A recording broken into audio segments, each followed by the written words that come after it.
Hey, Shalom wa QAM Yasharahla. Today we're going to read the second book of the Maccabees Chapter 8. And this is 2nd Maccabees Chapter 8. Then Judas Maccabeus and they that were with him went privily into the towns, and called their kinsfolks together, and took unto them all such as continued in the Jews' religion, and assembled about 6,000 men. And they called upon the Lord, that he would look upon the people that was trodden down of all, and also pity the temple profaned of ungodly men, and that he would have compassion upon the city, sore defaced, and ready to be made even with the ground, and hear the blood that cried unto him, and remember the wicked slaughter of harmless infants, and the blasphemies committed against his name, and that he would shew his hatred against the wicked. Now when Maccabeus had his company about him, he could not be withstood by the heathen, for the wrath of the Lord was turned into mercy. Therefore he came at unawares, and burnt up towns and cities, and got into his hands the most commodious places, and overcame and put to flight no small number of his enemies. But specially took he advantage of the night for such privy attempts, insomuch that the bruit of his manliness was spread everywhere. So when Philip saw that this man increased by little and little, and that things prospered with him still more and more, he wrote unto Ptolemaeus, the governor of Celesyria and Phoenice, to yield more aid to the king's affairs. Then forthwith choosing Nicanor, the son of Patroclus, one of his special friends, he sent him with no fewer than 20,000 of all nations under him, to root out the whole generation of the Jews. And with him he joined also Gorgias, a captain, who in matters of war had great experience. So Nicanor undertook to make so much money of the captive Jews as should defray the tribute of 2,000 talents, which the king was to pay to the Romans.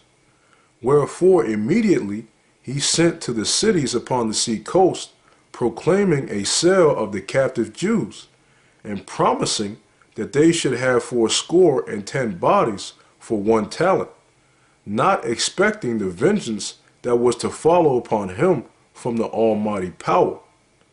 Now when word was brought unto Judas of Nicanor's coming, and he had imparted unto those that were with him that the army was at hand, they that were fearful and distrusted the justice of Yahweh fled, and conveyed themselves away.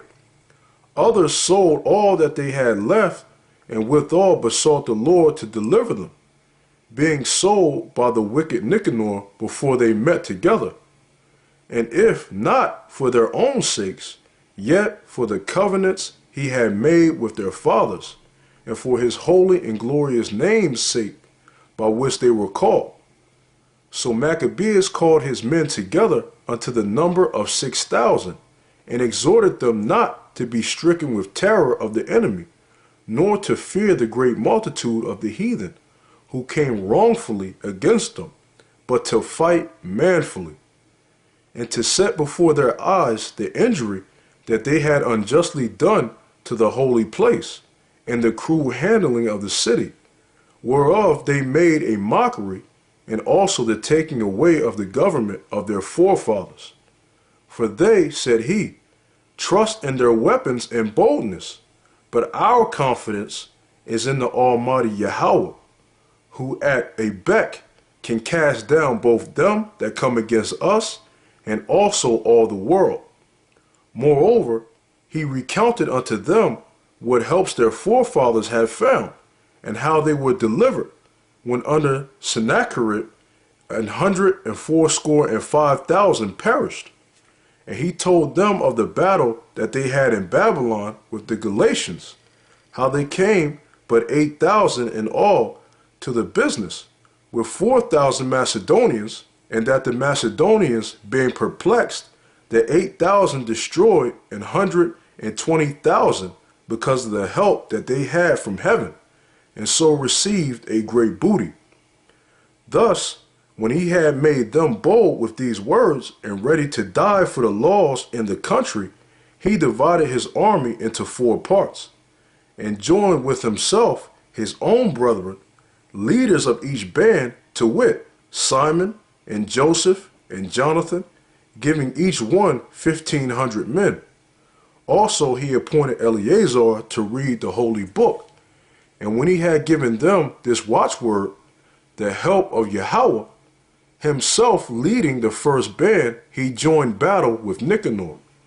And by the help of the Almighty, they slew above 9,000 of their enemies, and wounded and maimed the most part of Nicanor's host, and so put all to flight, and took their money that came to buy them, and pursued them far, but lacking time they returned.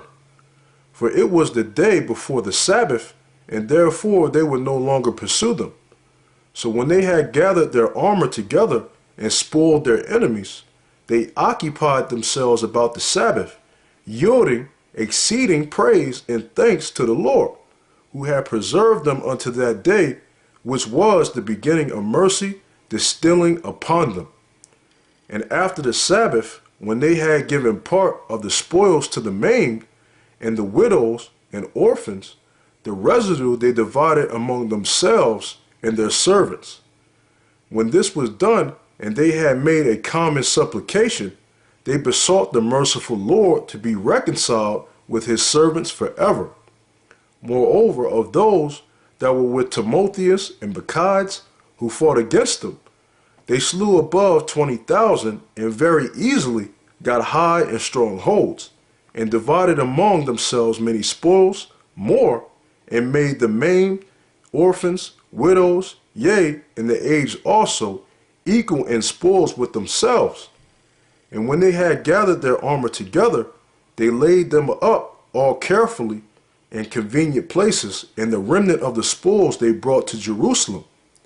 They slew also Philarches, that wicked person who was with Timotheus, and had annoyed the Jews many ways. Furthermore, at such time as they kept the feast for the victory in their country, they burnt Callisthenes, that had set fire upon the holy gates, who had fled into a little house, and so he received a reward meet for his wickedness. As for the most ungracious Nicanor, who had brought 1,000 merchants to buy the Jews, he was through the help of the Lord brought down by them, of whom he made least account. And putting off his glorious apparel and discharging his company, he came like a fugitive servant through the midland unto Antioch, having very great dishonor, for that his host was destroyed. Thus he that took upon him to make good to the Romans their tribute by means of the captives in Jerusalem, told abroad that the Jews had Yahweh to fight for them, and therefore they cannot be hurt, because they followed the laws that he gave them. That's the book of 2 Maccabees chapter 8. Yahweh Shem Yahshua Barakathum, and as always, double shalom.